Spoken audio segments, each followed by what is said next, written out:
Dragon are already starting to put out some fantastic scooters for 2025. Technology, compact, new styling, lighting,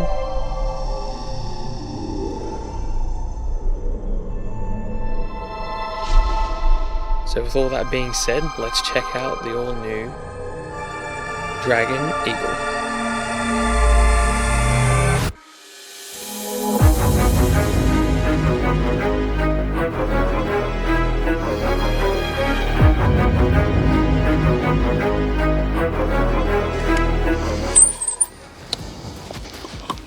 This has to be one of the best scooters for your money that money can buy right now. So let's have a look at the all new Dragon Eagle. Let's get to it.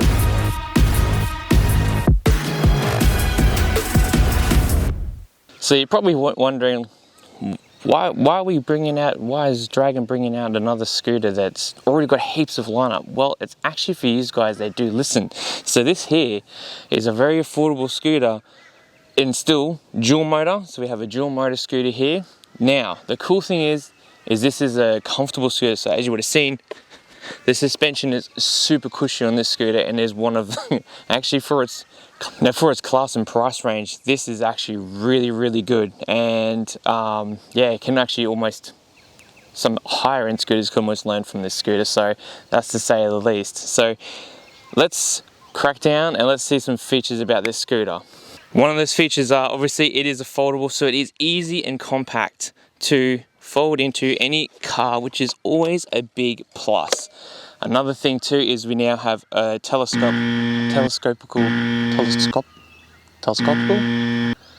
I don't know how to pronounce the word. Can't English today. But you basically have a handlebar that is actually able to be adjusted the height. So you can get this scooter feeling exactly how you want it to feel. Whether you're a person that wants it right up tall or you want it to be over a little bit. So fantastic. It's also good for little ones as well. The folding mechanism is just as easy as you think. You just push on this little red lever here, push it up.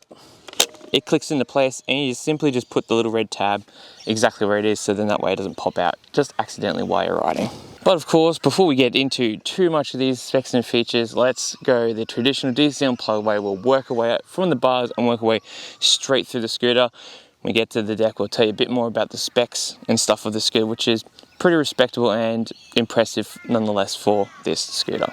Of course, now starting from the bars, we have a really good layout. Now there's a lot of buttons, but we'll run through them all. It's very easy. But first, starting off with this really cool screen. So this scooter here has an NFC card reader, and just by activating it, we just turn it on. A little icon will come up there on the dash, and then we just tap it on, and our scooter's on and ready to go.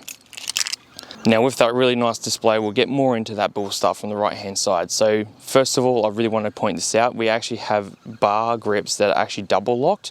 So this means it'll stop it from actually twisting around and falling off. One of the old Dragon handlebars, I think, which is still actually on the GTR, they only clamp by, I think it's the inside, and this part starts moving around. So it's the fact that it's double clamped, which means this is not going to move around, nor is it going to fall off, which is awesome to see that they've double clamped the bar grips.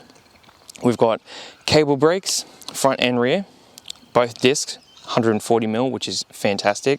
Really good bite. They do suffer from modulation like most cable brakes do, but a nice healthy upgrade to hydraulic brakes will really sort that out. We do have thumb throttle here. Thumb throttle is actually really nice, even in dual motor. It is actually very smooth and obtainable. Obviously being in dual motor, it is a little bit twitchy, but you'll get to feel and get by that just by managing your input a little bit better. Moving to the left hand side a little more, we have this little array of buttons. So we have obviously our power button, that's to turn the scooter on and off. We have information, tells us a bit about the scooter's information, changing volts, current trip, how many kilometers it's got on it, and voltage readout, which is always fantastic to know, especially in certain situations where it does have just a bar graph for the battery.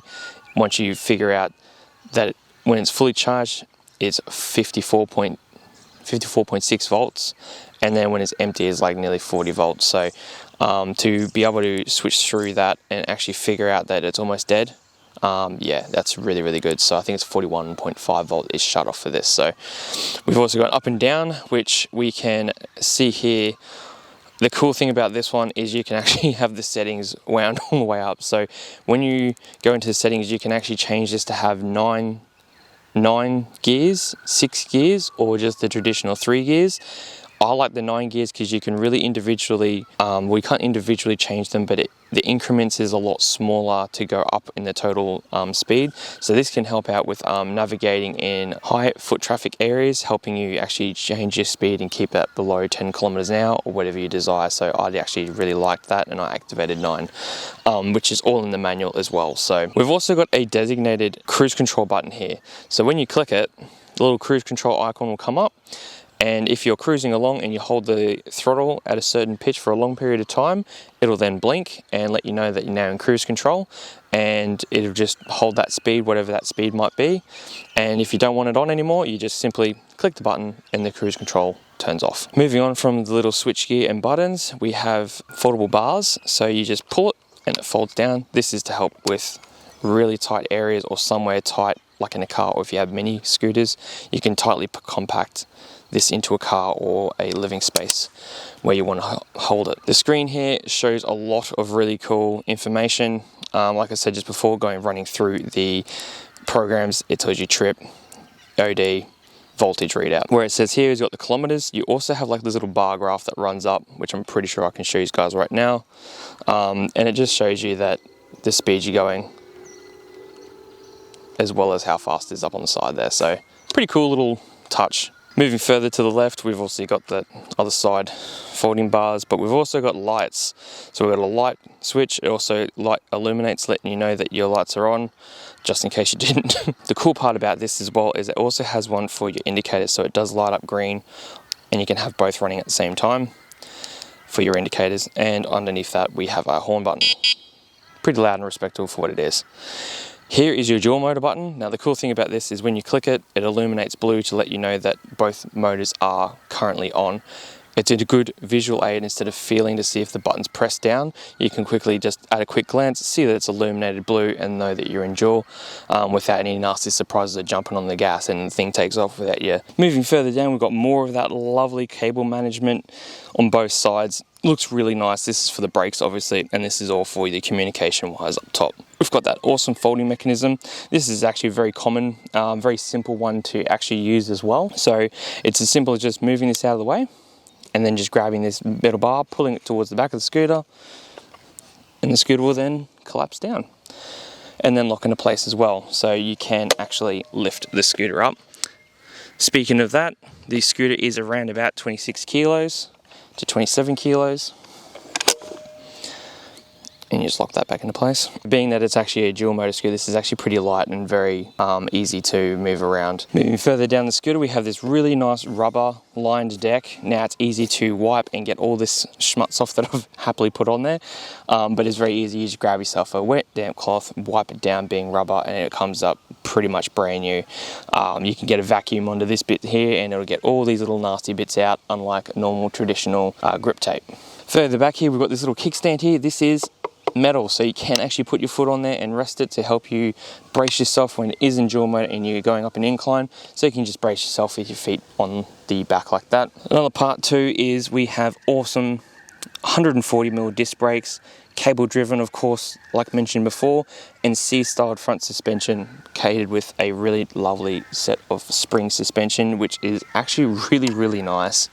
I genuinely love the cushiness of it, but without it being too cushy where it actually to the more lower, like when you start to get near to bottoming out the suspension, it actually stiffens up a little bit, which is actually really nice. Moving along the scooter, we also come down to what connects you to the concrete and to the scooter. We've got road tires, which makes this scooter so smooth to ride, and of course some mud flaps both front and back. So this actually works really well because it comes over quite a fair bit, so you don't actually get flicked up, because this obviously stops the rest of it, but this is actually really long and stops you getting any flick up, which is amazing. I've already felt the difference of that by running over some sand. As you can see here, usually it flicks up on you, but in this case on the back it doesn't. So really well done. Okay, so we've looked over the whole scooter, explained some stuff on the bars. Now this is the part of the video where I get to nerd out with you guys and tell you some really cool nifty features that I really like about this scooter and bring them to your attention because I'm sure you guys are wanting to know. Underneath here we have a 48 volt battery pack with 16.5 amp hour, and controlling the two motors. Controller in here is a 23 amp sine wave controller that's controlling each of these two wheels. So speaking about the controller, that then leads me on to the motors. Now the motors we have here are 800 watt motors, combined and peaking when fully charged. This thing can put out 2,200 watts of power, which is plenty enough for anyone to have a bit of fun.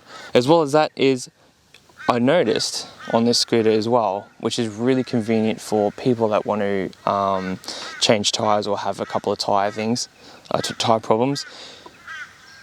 These are tubed. Now, it is a split rim. These motors are split rim, but they are also disconnect. So you'll see here that they actually disconnect inside the swinger, making tire changes and just repairs a lot cheaper and easier to do. So that is a fantastic little spot there, or that is a fantastic little thing that I really, really like, and is definitely something that I'd love to see in a lot more scooters because that design is awesome.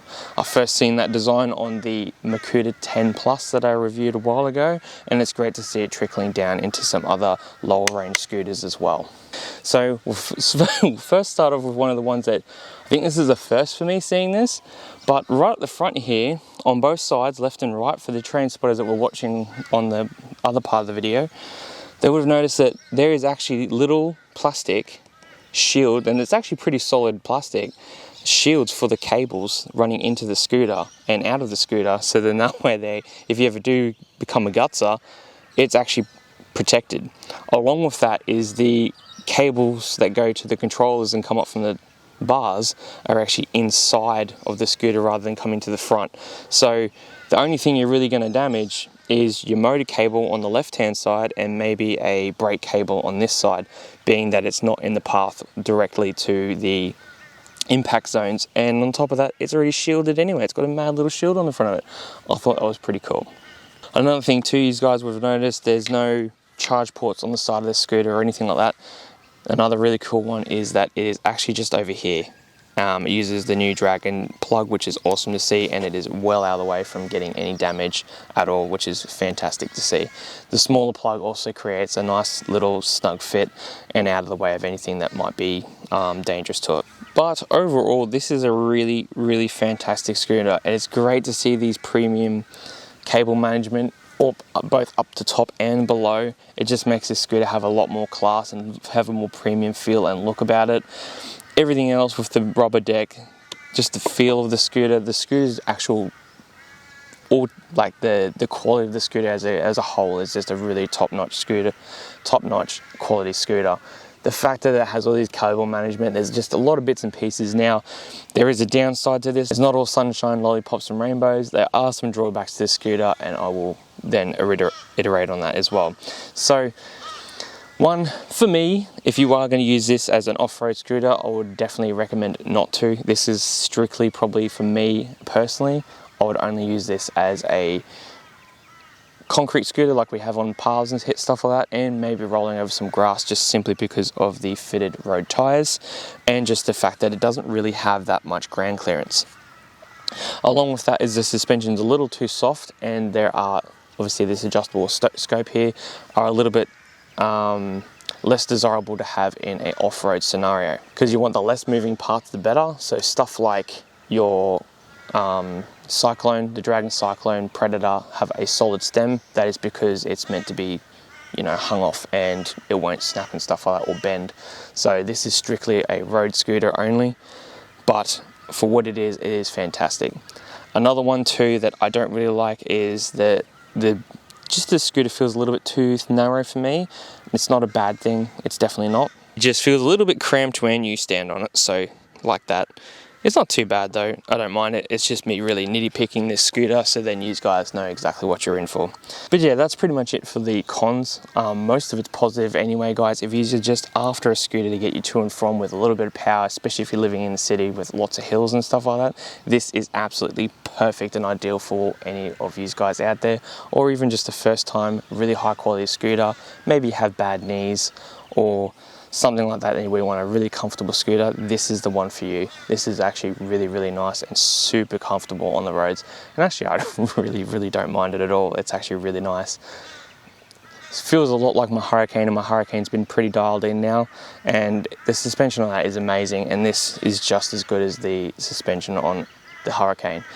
Obviously lacking a couple of bits and pieces here like hydraulic stuff, but this is fantastic for the price range. The screen tells you all the information you need. This is just a really nice scooter, along with its headlights, tail lights, and the side lights, so you can be seen from the side.